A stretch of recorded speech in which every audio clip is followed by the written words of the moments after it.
Hiya! Welcome to this, my 56th episode of VideoFuzzy. I'm your host, Terry J. Aman, sifting my basket of media memories, and in this installment, titled Embrace the Deception, I feature the pilot episode of Fringe. A North Dakota family was featured on an episode of Extreme Home Makeover, and in my current collection, I plow through 3 seasons of Psych. Welcome to the show. He doesn't have that on video, does he? We'll find it together on VideoFuzzy. This week was a lot nicer than last time I was putting this together, and I was so looking forward to writing this up at the coffee shop. Sadly, the weekend got completely away from me. What's going on is Ralph and I will be out of town this week celebrating our 4th wedding anniversary. So I knew I'd either get this episode done quick and dirty, or it'd be pretty much weeks before I got it put together. I erred on the side of being mostly up to date discussing my current collection. Next time for sure, though, I have missed the energy of the City Brew and the great music they've got going on there. Between the weather being too awful one weekend and too nice the next, and then us just plain being gone, it's a weird sentiment, I know, but routine would make for a nice change of pace. And as of today, I'm completely caught up on my current collection. Well, it's my DVR, so it's not likely to stay empty for long, and will for sure come back to some pile-up. But it's a rare enough sight I posted the photo to my blog so as to remind myself it's possible, and it does sometimes happen. Correction. Error. I was reviewing my episode 55 this past week, specifically my review of the pilot episode of Sons of Anarchy, and was frankly a little stunned to hear the words illegal immigrants come out of my mouth. Stop. Now, I've already outed myself as being left of center, particularly for North Dakota, but even if that's how this show from 2008 was referring to them, I feel like I can do a little better. Obviously, I meant to say undocumented migrants, and the fact that they were hiding under an illicit gun-running operation meant Sam Crow was up to way more than really got explored much in this series. Human trafficking is a whole new level of gross, but we can all be pretty sure late motorcycle commune idealist John Teller wouldn't have been okay with. But yeah, these boys got up to a lot over the course of just a few seasons I watched, so ew. I'll be cutting that correction into the original file, and sorry for it even being there in the first place. I mean, you don't need to be an SJW to respect the humanity of others. You should only have to be a person. Friday Night Feature. In 2008, Fox programming executives greenlit one of the most wackadoo productions ever to float into view on network television, and I was fortunate enough to encounter it once again on discs 767 and 768 of my classic collection, the pilot episode of Fringe.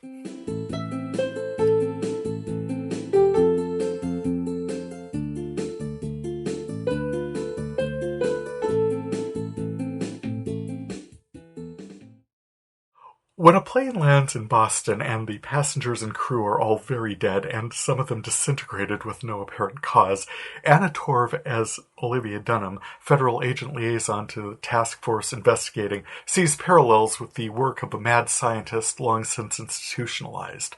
She explains how Walter Bishop, John Noble as mad scientist Walter Bishop, had been working in an area most commonly referred to as fringe science, that is, pseudoscience, mind control, teleportation, astral projection, invisibility, reanimation. That list would have continued had she not been interrupted, but it said the word we needed to hear: invisibility. During that nightmare overseas flight from Hamburg, Aman, we learned his name was Morgan Steig, injected himself with an insulin pen filled with an alarmingly volatile compound that made the outer layers of his skin translucent, then transparent, and then his body, and that of everyone else on the flight, began to disintegrate. Agent Dunham is sent from the FBI to liaise with the working group, the many agencies who would naturally be interested in the event of such an eventuality. She is also surreptitiously involved with another working group agent, Agent John Scott, played by Mark Valley.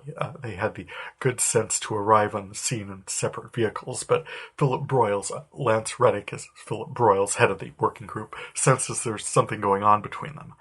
Well, they track a lead to a sort of home lab that explodes, and Agent Scott gets some of the see-through on him. This is where Dunham makes the connection that Walter Bishop might know something about this, projects he was working on before they put him away. Broyles tells her even he can't get Bishop. Bishop's been institutionalized by the Commonwealth of Massachusetts. Only his next of kin can get in to visit. So Agent Dunham flies to Baghdad to convince Joshua Jackson as his son, Peter Bishop, to get her in to see him. He resists. He's over here making deals, and besides, his father is crazy as a loon. What's she hoping to get out of him? That's where we came in. The elder Bishop was working on pseudoscience, compounds that could make people invisible, and somehow a man she cares about very much is among those suffering. She convinces Peter to come back with her to Boston and spring Walter from the asylum, and then convinces Broyles to reactivate Bishop's lab at Harvard, mothballed low these nearly 2 decades he's been away, and, oh yeah, can we get the medically fragile Agent Scott down to this dusty old basement, please? Oh, and, oh yeah, she asks her partner, Charlie, to get her in to see the head of Massive Dynamics, the enormous defense contractor Massive Dynamics. They once worked together. His lab's still hopelessly unready. Walt assesses the situation with Agent See-Through and determines what he needs Agent Dunham to do is drop some acid, spap a few electrodes onto her head, tuck a metal probe into the base of her brain, and then hop into a tank of salty water so as to communicate telepathically with Agent Scott. Okay, she says, and does these things, which sound insane on the very face of them, but Bishop had said things like synaptic transfer and shared dream state. The human brain generates a quantifiable electric field, which... Well, yeah, that's how electroencephalograms work, but you're talking about running a wire from my head to his head and we'll see each other's dreams. Well, because graphics departments, that's exactly how that happens. Floating in her tank, Olivia Dunham can visualize a shared dreamscape with Agent Scott, and what they see out in the lab is their brainwaves aligning. In this shared dream state, Agent Dunham asks Agent Scott to show her the man he'd been pursuing, the man who detonated the explosive and got see-through all over him. On awakening, she describes the fugitive, and they discover that he's Richard Steig, the emergency contact of his twin brother, Morgan, who'd unleashed liquid hell on his transatlantic flight. They track Steig to his former employer, Massive Dynamics, and meet Blair Brown as Nina Sharp, an engaging corporate officer who tells Agent Dunham that CEO William Bell is out of the office. And as we learn later, wow, is he out of the office. But yeah, Richard Steig, he was fired 3 months ago for the theft of classified materials, and they contacted the Justice Department. Dunham and Charlie confront him at his apartment, a sort of lab-type operation with lots of animals and cages. He runs, they chase him down as he leaps from rooftop to fire escape and is injured in his apprehension. Back at the hospital, Peter exposes Steig to the compound Agent Scott was exposed to get him to tell Walter what was in it so he can put together a cure. A mess of technobabble later involved dissolving organophosphates into an autologous transfusion to counteract a magnesium-based ethylene glycol with a calcium gluconate synthesized into a thiamine base. Delicious! I mean, brilliant! Agent Scott is visibly more visible, and Richard Steig is recovering nicely. Broyles pulls Dunham into his office, impressed with everything she's managed to do in such a short period of time. Damn right, too. FBI agent liaison on a plane crash for a day, snags plane tickets to Iraq and safe return passage for a scam artist, springs a loon from the loony bin and restores his wing at Harvard, drops horse tranquilizer and hops naked into a tank for some hyperbaric mind meld, all to save her boyfriend. That's impressive. Asks her to come work for him. She's not convinced. Then she learns Agent Scott, the man she loved, the man she trusted. She learns Agent John Scott's a double agent, that he pressured Steig for corporate espionage in the first place to get his hands on the stuff that almost killed him, ultimately did kill him when Dunham, armed with evidence of his duplicity, ran him off the road in a high-speed pursuit. His dying words then implicating Broyles in the whole thing. She has a change of heart and decides to sign on, working to investigate what Nina and Broyles refer to as the pattern. It's a lot, this episode, even for a pilot episode. Lays a framework very quickly for what we need to know so as to give it any credence at all, centered on this mad scientist and his work with, as Nina calls it, the pattern. As she puts it, suffice it to say that science and technology have advanced at such an exponential rate for so long it may be way beyond our ability to regulate and control them. In his job offer, Broyles goes into a lot more detail, that in the past 9 months there had been 36 incidents like what happened with the Hamburg flight. There was a boy who went missing in 1998 who turned up last month, hadn't aged a day, no idea what happened. A fisherman in Sri Lanka reported a low-flying plane emitting a high-pitched sound that blew out his windows, and an hour later subsurface earthquake, 8.7 on the Richter scale. The ensuing tsunami killed 83,000 people. In Lisbon, a guy wakes up from years in a coma, starts writing down pages of numbers. Turns out they're real-time coordinates of carrier fleet positions, information classified above top secret. They're calling these events the pattern, he said, as if someone out there is experimenting, but the whole world is their lab. In tracking what's going on with Agent Scott and those aboard Flight 627, Bishop talked about work he'd done in 1972 for the Department of Defense's Biochem Division, a leprotic contagion for possible use against the Viet Cong. So yeah, experiments. By someone. This episode lays in groundwork for storylines that don't get explored for, in some cases, quite a while. One of the issues Bishop talks about is trust, after he's locked away the lack of trust in him. And Agent Dunham, sure, of course, to save the man she loves, she'll float naked in a tin can full of brine with electrodes stuck all over her. But more than that, we learn later that she is predisposed to trust Walter because of his work with her as a child. Can't stare at this stuff too closely. The compound is described as self-eradicating, but the sample they've pulled from Agent See-Through to infect Richard Steig, for sure, he had enough self-preservation he's convinced it's still active, tells them everything they want to know. And weird he wouldn't anyway, since he's convinced it's one of them who got him to steal the compounds from Massive Dynamics in the first place. And I didn't quite get how Agent Scott wakes up from his ordeal with the See-Through, resting, not briefed at all on anything, hops into his fresh change of clothes and strolls unremarked into Steig's unguarded room and murders him with no response from, oh hey, the medical teams that would have been monitoring both of them.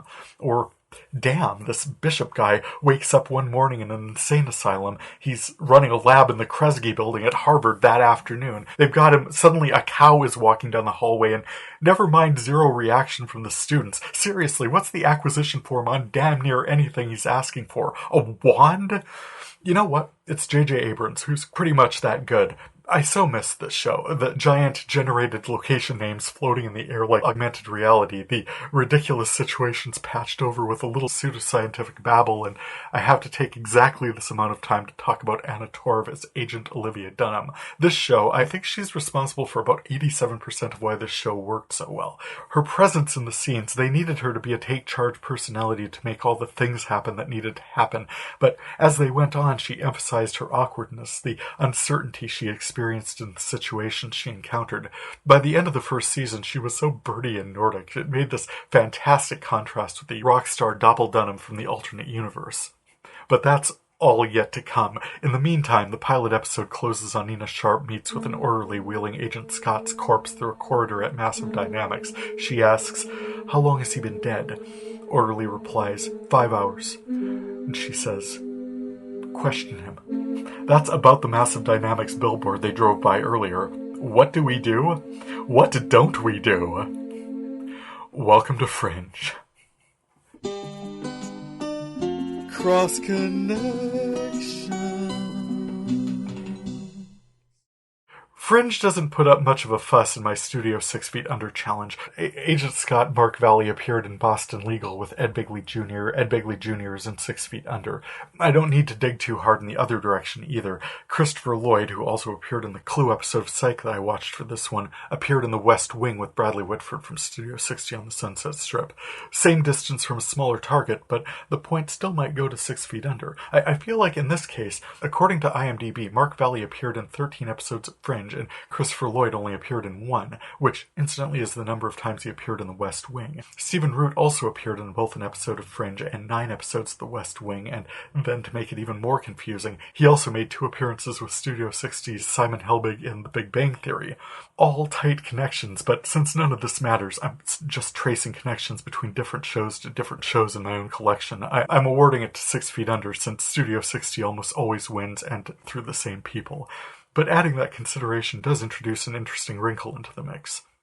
Speaking of odd coincidences, Disc 766 features a first season episode of 6 Feet Under, an open book, and an episode of Studio 60 on the Sunset Strip, the long lead story featuring Christina Lottie, who I thought would be a bigger presence in my collection, but I'm not seeing it. Stop. Wait. What? Mark McKinney was also in Studio 60. Get out! Mark McKinney from Kids in the Hall, Slings and Arrows, a friggin' superstore through Mark McKinney to America Ferrera. Okay, now everyone in Ugly Betty is basically now one step removed from Studio 60.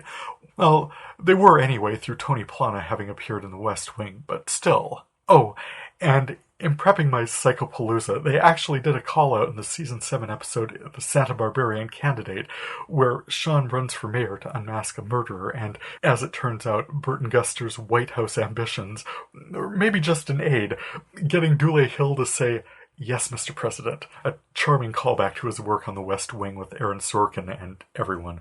So, turning up as guest stars on Psych that I encountered, I mentioned Christopher Lloyd. I also saw Leslie Ann Warren, Martin Mull, and Garrett Morris. Ran into Yvette Nicole Brown and Tom Arnold.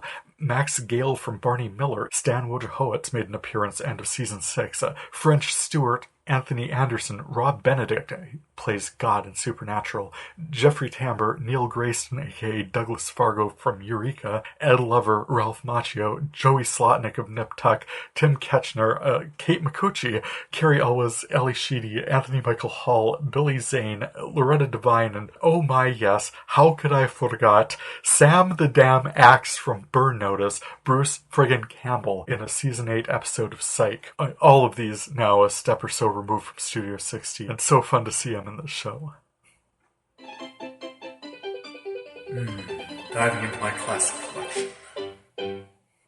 In 2006, the Bliven family of Minot's request for help from Extreme Makeover Home Edition got the best possible response when Ty Pennington and his crew arrived in Minot. That's Ty Pennington in Wild Card with Julie Fisher, in 911 with Peter Krause from 6 Feet Under. But to continue, Bill and Michelle Bliven were concerned that they were becoming overwhelmed with their son Aaron's health care. Aaron, they said, was diagnosed with cerebral palsy from infancy, and now that he was 14, they needed help. Their house wasn't accessible for Aaron's chair, and Bill had heart problems and wasn't able to lift his son to carry him from room to room, so Michelle had to. Along with his daily needs, she was always worried he'd have a seizure in the night, so she also suffered from sleep deprivation and exhaustion. According to Associated Press accounts at the time, the Extreme Home Makeover crew sent the family on a week-long cruise. Along with Aaron, there was a daughter, Kristen, 17, and son, Taylor, 13. They worked with Heritage Homes at Fargo and other North Dakota contractors and community volunteers to move the old home from the site and build a new, more accessible home better suited to their needs. The story ran August 26, 2006, and the episode aired October 15, 2006. As the cameras panned through the new space, it was clear a lot of thought had gone into the work, which just happened to coincide with the Bliven's 23rd anniversary.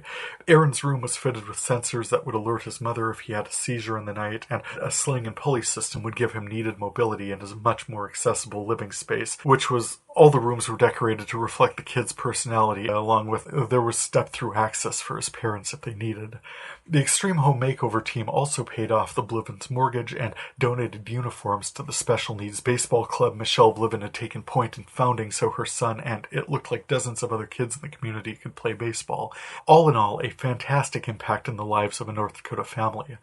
Which is why I recorded it. I don't record much reality television, and like most of them, this one is edited for maximum heartstrings. But what that team did really helped these people. A quick Google search showed Aaron Bliven was still involved in the Dreamcatchers Ball Club as recently as 2018, K-Fire's story last fall where he was welcoming the Monotoro's hockey team at Aaron's Field at the end of the Dreamcatchers season, and KX News ran a story where he reached out as a superfan through social media to meet country artist Thomas Rhett when he performed at the North Dakota State Fair in 2017, so he definitely stays active.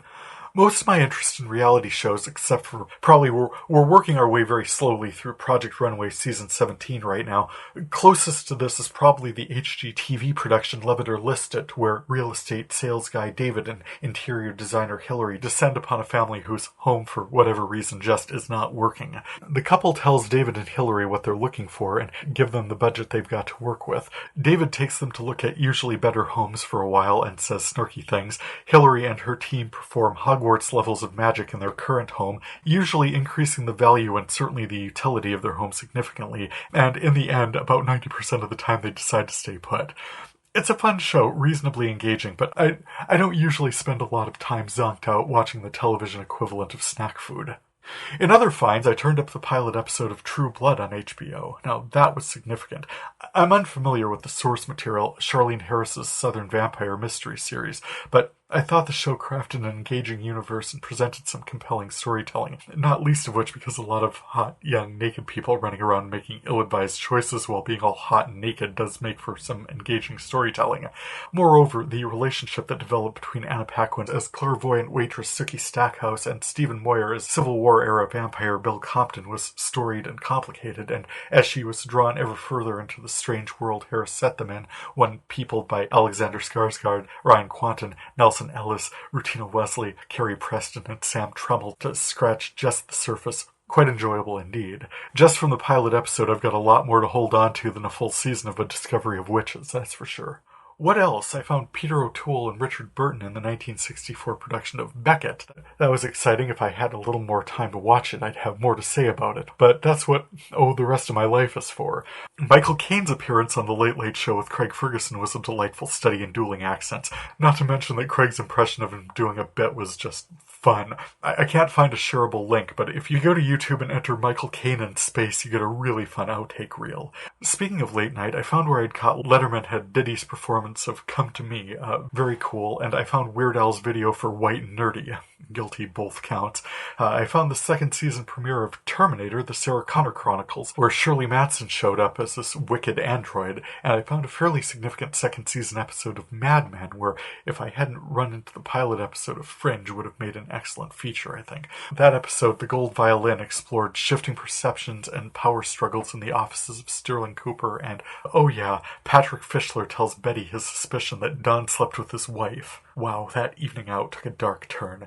The title is a reference to a piece of art Cooper purchased for his office, a Rothko called Gold Violin, very abstract.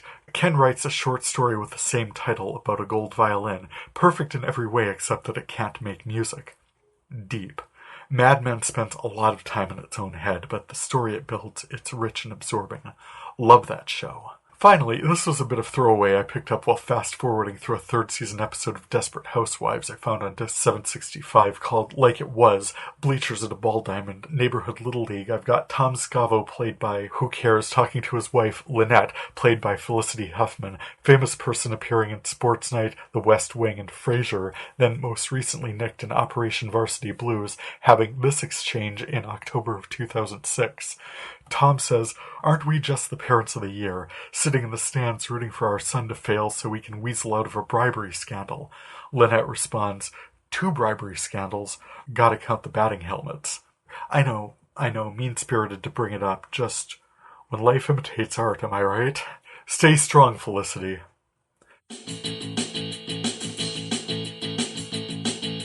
Checking out my current collection.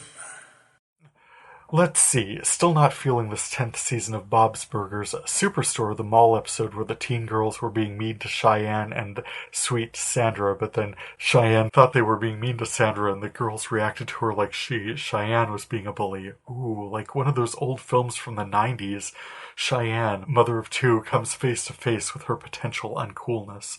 Then, on American Horror Story 1984, Red Dawn was good. Camp Redwood's got a lot of fun new ghosts with attitude problems, but the show's 100th episode is coming up this week, so you could probably expect them to do that up some. Looking forward to it. Supernatural is making a little more sense, well, as much as anything can when you're projecting an exterior perspective on the god of all creation meeting up and having a conversation with his sister, Amara the Darkness. even represented by actors in an environment, in this case a spa, it's hard to get a handle on what's actually going on with them, or any sense of what their motivations are, or finally what they might actually do. But kudos to the writing team at Supernatural for taking a crack at it. Down here, oh, that's much easier. The warding that the Jack-infesting demon Belphegor placed on Harlan, Kansas is predictably weakening because drama, and Jack the Ripper is leading a ghost rebellion, but Rowena, oh thank God you're here, Rowena the Witch and British man of letters Ketch are here to do science magic together. They develop a crystal in which the ghosts can be trapped. We are reminded out loud that souls are pure energy, so a lot of them are a lot of energy. So now, through God's porting all the souls of the damned into Kansas, the Winchesters have crafted this sort of revved-up spiritual capacitor. Oh, and Kevin Tran was in hell. Seems like a clerical error. I mean, he was a prophet. Really should have gone to heaven. He didn't, and now can't, apparently. So he's decided to walk the earth and try to avoid going crazy. People are hating on this season and hating on this episode, some of the reviews I've been seeing, but I'm guessing they've had a lot of time to figure out what they want to do with this season and how they want the saga to end, and I'm assuming they're laying in the groundwork they need to for the pyrotechnics they're hoping to set off down the road. I'm strapped in, I'm with them. Let's do this. Cake is improving. After this past weeks, I'm genuinely looking forward to seeing where they take this. Quarter-life poetry focused on work issues and younger, especially female employees not being heard or taken seriously. I mean, that blows. And the perennial relationship foibles of, oh, Jerome, no, that poor guy cannot get out of his own way. Stop proposing marriage to people when you first ask them out. It's a trippy show, but I'm enjoying it. Final note before I dive into Psych, and more Psych. The Good Place, it's their final season and they are blowing my mind with the surprises.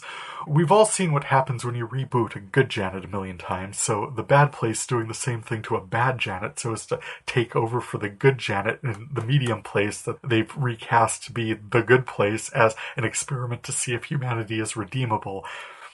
This show is so complicated. It all makes sense if you've been watching, I promise you, but then when it's Jason who figures out what's been going on, like I said, this show is mondo full of surprises. All of that out of the way. I know, you know, that I'm not telling the truth. I know, you know, they just don't have any proof. Embrace the deception, learn how to bend your worst inhibitions and psych you out in the end. I know, you know. Yep, I cleared out that DVR, threw in some DVDs, and streamed some streamy streams. I did it all over the course of this past week. I kicked back and I watched me some fake psychic detective shenanigans with fake psychic Sean and his best friend Gus. Because of how these various offerings floated into my field of vision, I shall be breaking up this commentary accordingly. Along with all the psychs that'll turn up as they do in my classic collection, there were several that aired on USA during the Dark Ages for this collection, and I didn't have them recorded anywhere. As of this past week, I've been able to archive all of Season 6 as rebroadcast by Hallmark Movies and Mysteries, which puts them in my current collection, so I'll talk about them here, starting with Autopsy Turvy, featuring the late Glenn Headley as Grace Larson, a former love interest of Kurt Fuller's coroner Woody Strode. She used her feminine wiles to gain access to a murder victim and mess with Woody's findings in a bid to take over Woody's job. I think that's how they left things. These things kind of run together after a while. While Sean and Gus tried to retrace the victim's final hours, they encounter no less striking a personage than French Stewart as Whip Chatterley, an eccentric murder mystery bookstore owner, as an unusually interested party, and Kate Micucci, who's hosting an unusually interesting party. A live audience comes to her home and watches her live her life. Sheesh, lady, post a webcam. Oh, they figure out what Glenn was up to. It's not really spoilers when the show aired 7 years ago. It's a fun episode. Then, in True Grit, Anthony Anderson plays Thane, a man released after 2 years and 8 months in prison by the Innocence Project, but can't claim monetary damages until the real criminal is caught and behind bars.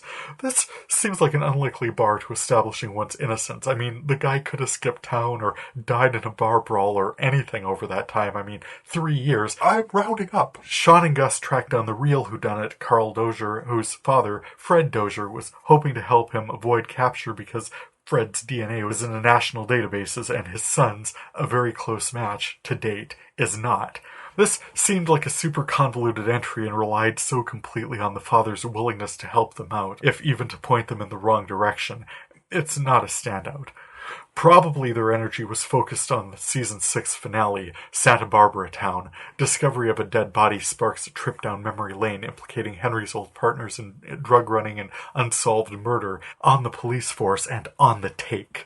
Henry helps track down his old partner, Jack, who'd been providing security for a nightclub downtown, a mise-en-scène they revisit for a case in season 8, incidentally, but it provides an excellent season finale cliffhanger when, in the closing moments, Sean's dad, Henry, meets up with Max Gale, Detective Stan Wojciechowicz from Barney Miller, as Jerry, a retired police officer and friend, when he has a sudden realization about his role in the way back when murder.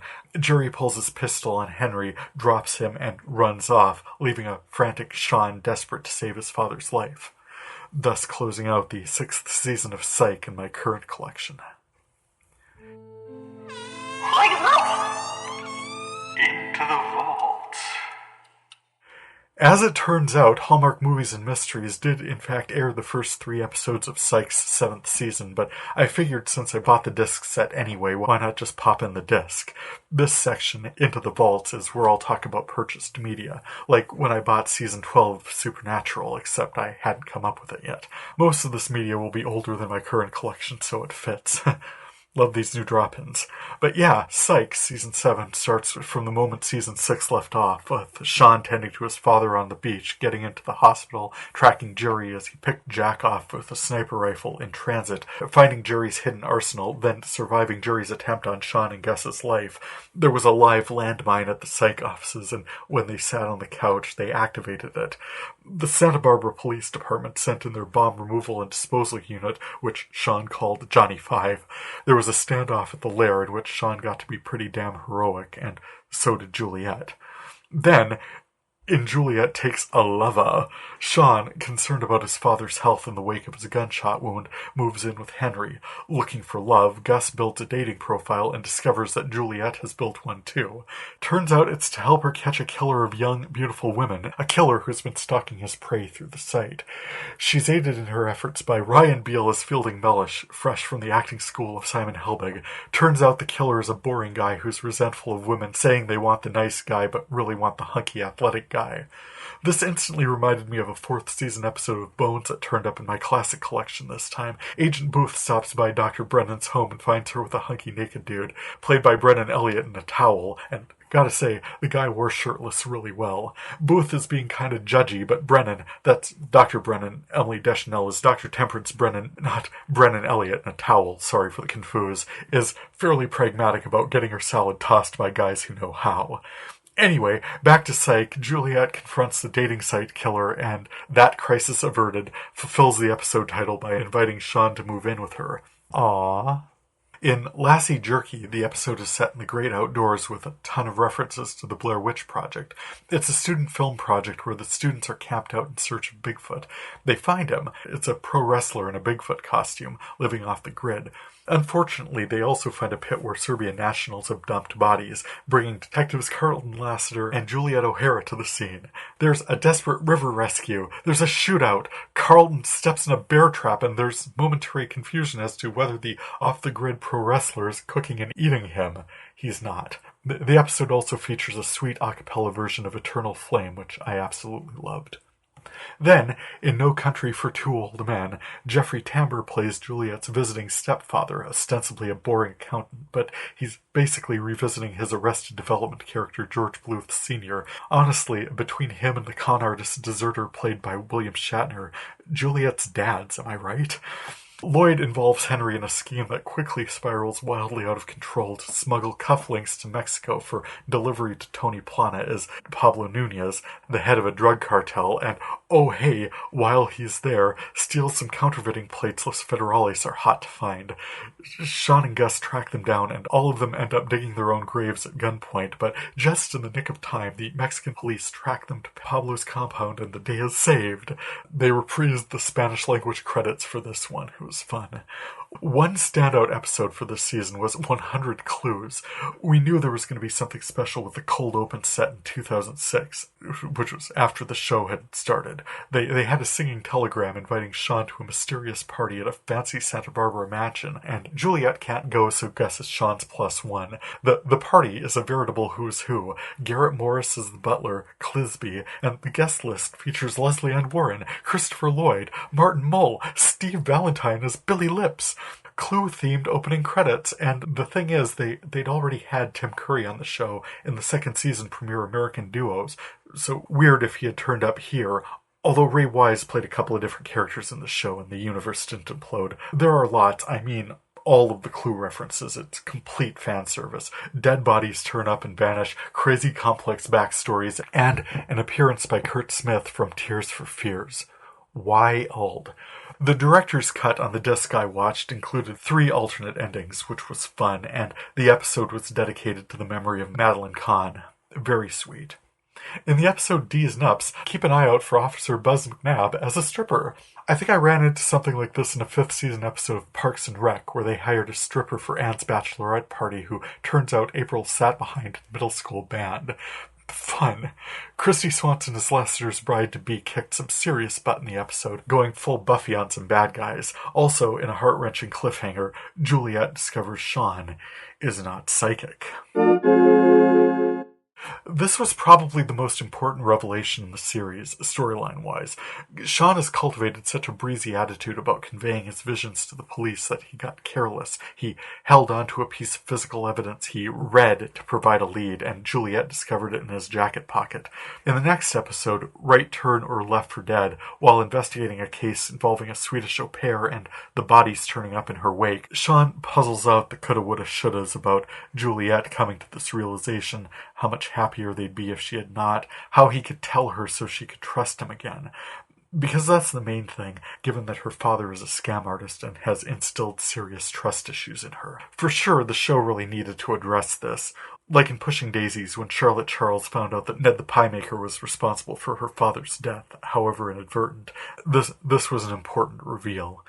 Juliet's an intelligent investigator. She's got to know. She had to suspect. She felt lied to. What arrests had she made and based on what? And the way the episode ran through competing potentialities, Sean helping an apparent assault victim or tracking a vengeful au pair, the timeline he envisioned in which Juliet figured out he had lied to her but forgave him anyway, that was still all wish fulfillment he was playing out in his head. She'd absolutely found out. She absolutely was angry with him, and end of the episode, out here in consensus reality, she was absolutely going to need some time. Gotta say it, show creator Steve Franks wrote the crap out of this episode. As the episode closes, she asks Sean to move out so she can figure out how she feels about things. As the season progressed, Juliet thought through her feelings about Sean and came to forgive him, separating his approach to his psychic police consulting gig from their feelings for each other.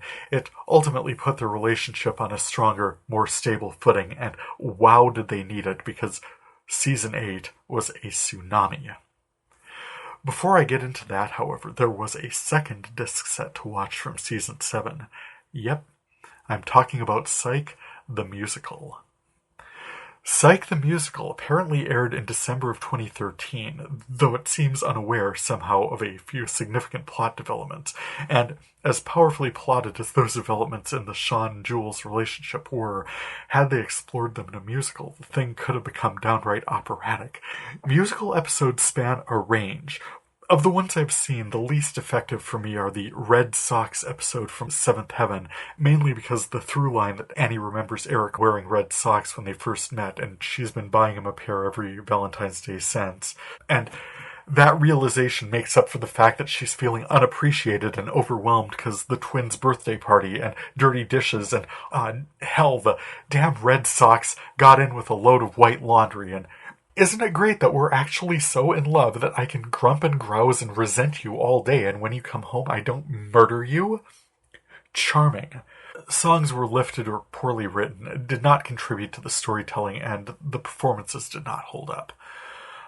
Probably Daria is just about as bad, mostly because the show revolves around a hurricane hitting Lawndale. The songs were ultimately of zero consequence in regard to story or character development. That said, the show allowed characters to examine their motivations somewhat, which was cool. I'd rank the Simpsons musical episode Oh Streetcar slightly higher, but not by much. There was very slight character development between Marge and Ned Flanders, which promptly let us never speak of this again, and what character development it did manage, Homer's realizing he takes Marge for granted and vows to be a better husband. He comes to this realization routinely. It is such a perennial go-to routine. This show, you'd think they'd have run out of ways of doing it, but here we are, 31 seasons and counting. Family Guy has had several musical episodes with a couple Bing Crosby, Bob Hope send-ups in the mix, and tired as I get of this series and these characters, they do commit to the form. Say what you will about him, Seth MacFarlane knows the role of musical numbers in a musical. He knows from the structure, format, and pacing, and no, there's not a lot of character development from any one episode to the next, musical or otherwise, but the ride they take us on is fun. I enjoyed the Scrubs musical. It had a fun energy, the writers were clever, and yeah, they addressed the problem that is not addressed in the shows I talked about before. That is, why is everyone suddenly bursting into song? In Scrubs, a patient had a brain tumor, and from her perspective, all the other patients and staff were singing and dancing. It's a mild conceit to lay in some justification, but it held up that portion of the story in a way the writers don't always bother with, and we could just kick back and enjoy it. Nearly the same thing happened in the Grey's Anatomy musical, but I preferred it to Scrubs because I felt it took the opportunity for deeper layers of character development. As Callie undergoes treatment for head trauma that makes her experience her surroundings as a musical, she comes to a realization about her relationship with Arizona and sings a version of the story that I found such extraordinary courage and passion. Really compelling stuff. True, Scrubs gave us original songs, but in my opinion, the music used in Grey's was truer to its mission, and that show knows from music. The best musical episode I have ever seen of anything is Buffy the Vampire Slayer, 6th season installment, Once More with Feeling. If you've never seen it, I'm surprised you found this podcast, but do yourself a favor. It is structurally the most perfect short-form musical I've ever encountered. Show creator Joss Whedon, who also gave us Dr. Horrible's sing-along blog, a lesser entry on its own, but redeemed by the existence of Commentary, the musical, Whedon laid in the most structurally valid excuse for everyone bursting into song, demonic mind control, tracked the energy through overture, introducing the situation from comic, romantic, ballad, and then ramping up some darkness. People are dancing themselves to death, people are revealing secrets they would desperately prefer to keep hidden, and Buffy's sister Dawn is kidnapped and might be pulled into hell as a child bride. Buffy gears up to face the demon, there are standoffs, a showdown, a couple of heart-wrenching reveals we viewers knew were coming, and then an absolutely brain-breaking reveal we had not. Whedon weaponized his musical episode to launch the second portion of one of the strongest seasons in the series, some of the most powerful story arcs. Never mind musical episodes, I can't think of a lot of better episodes in television, period. Great songs, great performances, down-to-the-floor, great episode. So, how does Psych stand up? Well, for vast stretches of the piece, it barely qualifies. The bursting into song at the beginning comes out of nowhere, but I'd say about 2/3 of the opening number is clever. The second number is written in such a way as to sow suspicion for the mad playwright escaped from the asylum. The third number is the best in the show, the reason for there to even have been an episode in the first place, in my opinion. Sean and Lasseter's tango, I've heard it both ways. I've heard it both ways. The right way and then yours. I've heard it both ways. Let's not open any sores. Is delightful. The rest of the piece is the justification they tried to maintain with guest star Ellie Sheedy as serial killer Yang, demanding Sean sing to her in exchange for her insights in catching this mad playwright, apparently incensed by the staging of his original production, The Life and Times of Jack the Ripper, and it's driven him to murder, but gasp, what a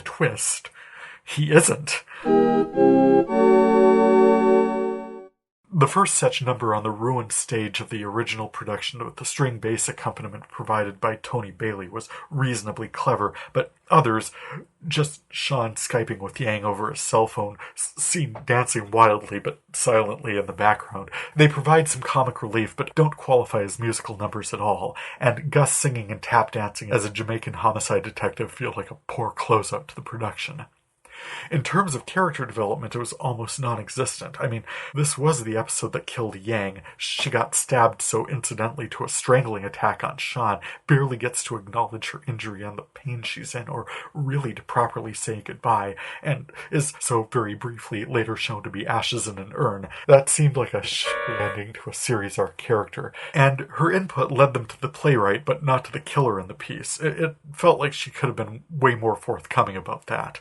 So yeah, it's ultimately a bad send-off for Yang, tons more misdirection than anything else in terms of plot, and kind of forgetful in terms of Sean and Jules.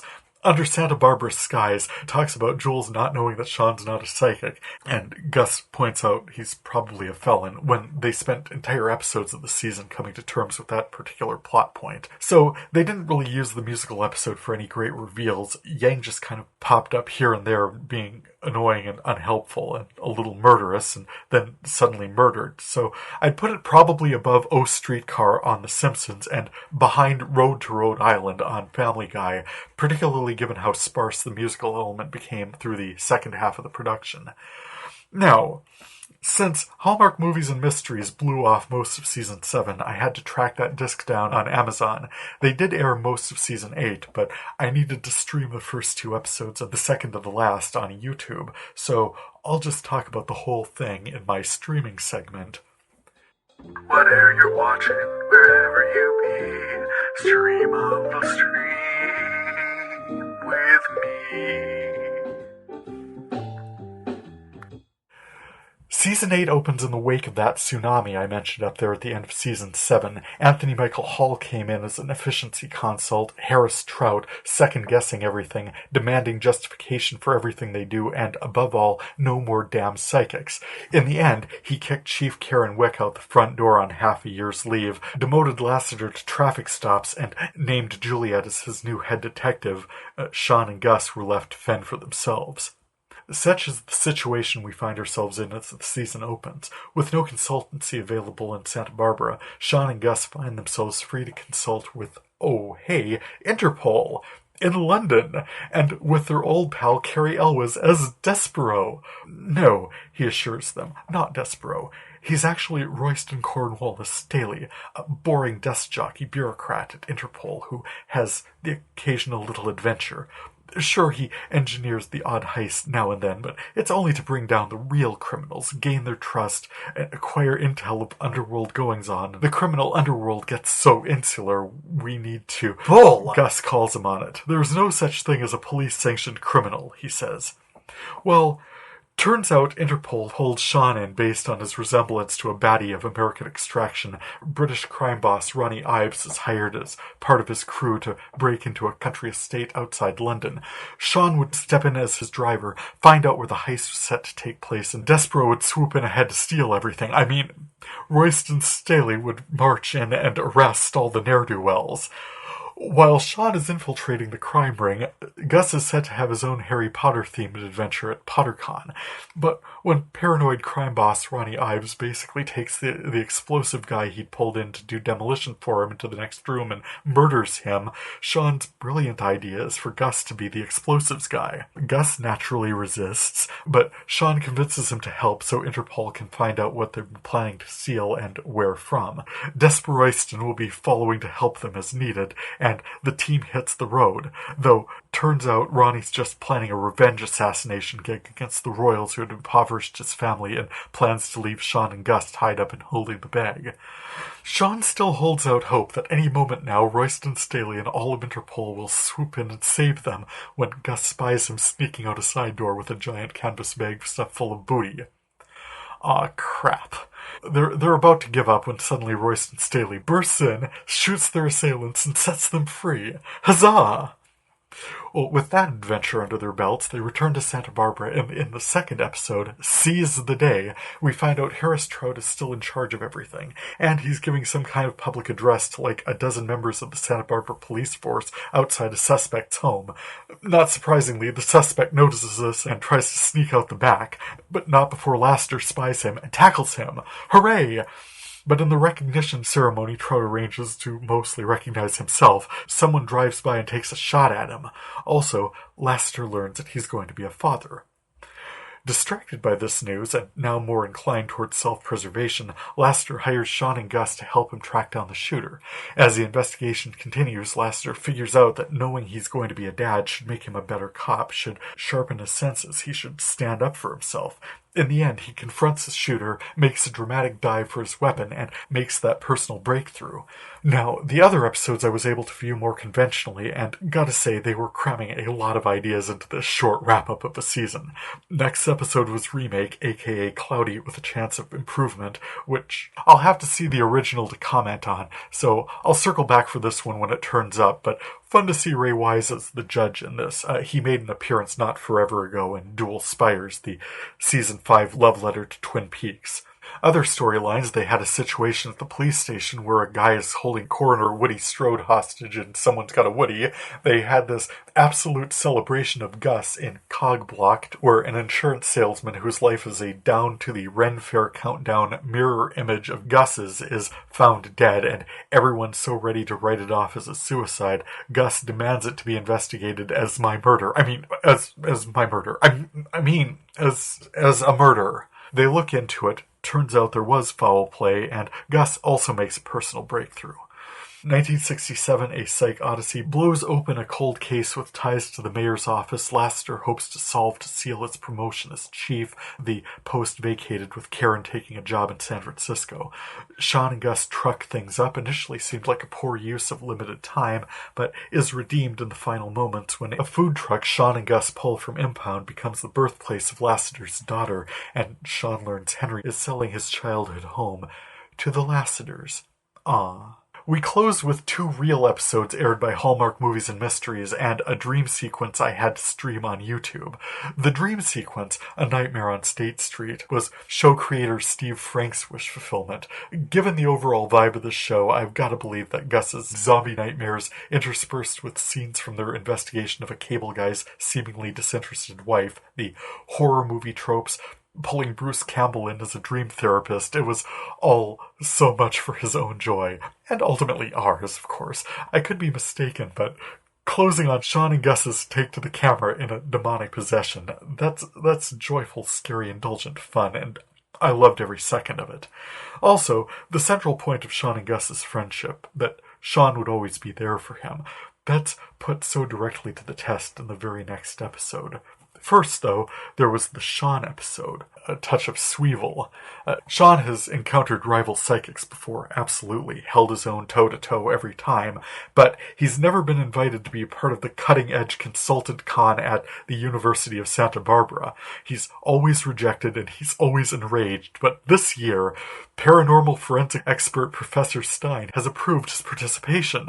Oh my god, this is huge! Hobbing and nobbing with such luminaries as Hazel Lazarus, a witch played by Yvette Nicole Brown, and Garth Mathers, a diviner of spirits played by Tom Arnold, until, oh wow, Stein turns up dead. Normally, Lassiter would dismiss this psychic cookery for what it is, but his new head detective, Betsy Brannigan, played by Mira Sorvino, is such a loon he wants to make her feel like there's no place for her at the SPPD. And as the case unfolds and the psychic lunacy towers to ridiculous heights, even for this show, a couple of things happen. Betsy begins to feel like there's a real home for her here, and Lassiter gains a grudging respect for her. Leading us to the series finale, the breakup. It's there's a case, it's important, but most of what this is a deep exploration of the most important relationship in the show. Sean Spencer and Burton Guster, best friends since childhood. Sean, well, we touched on it just now. By the end of Touch of Sweevil, Detective Betsy Brannigan has stepped into her own at the department. She was right there, making those hyper-observant connections that Sean had made his living from for years. And Gus, well, Gus seemed to be so happy at his new job. Company car, better money, the break room was a complete delight. So where does Sean even fit in anymore? Well, he senses that he doesn't, actually. He's determined to follow Juliet to her new detective job in San Francisco, but he can't figure out how to tell Gus. He tries several times, but the only way he can do it is to leave him a recording. He ultimately leaves recordings for everyone, taking the opportunity to fess up to Lassiter, who, rather than hear it, chooses to destroy the disc.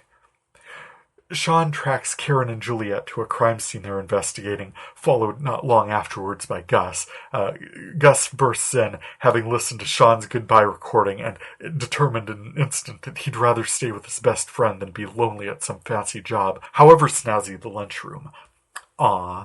Karen says she's glad to see both of them, of course, but this is San Francisco, and, well, they've already got a guy.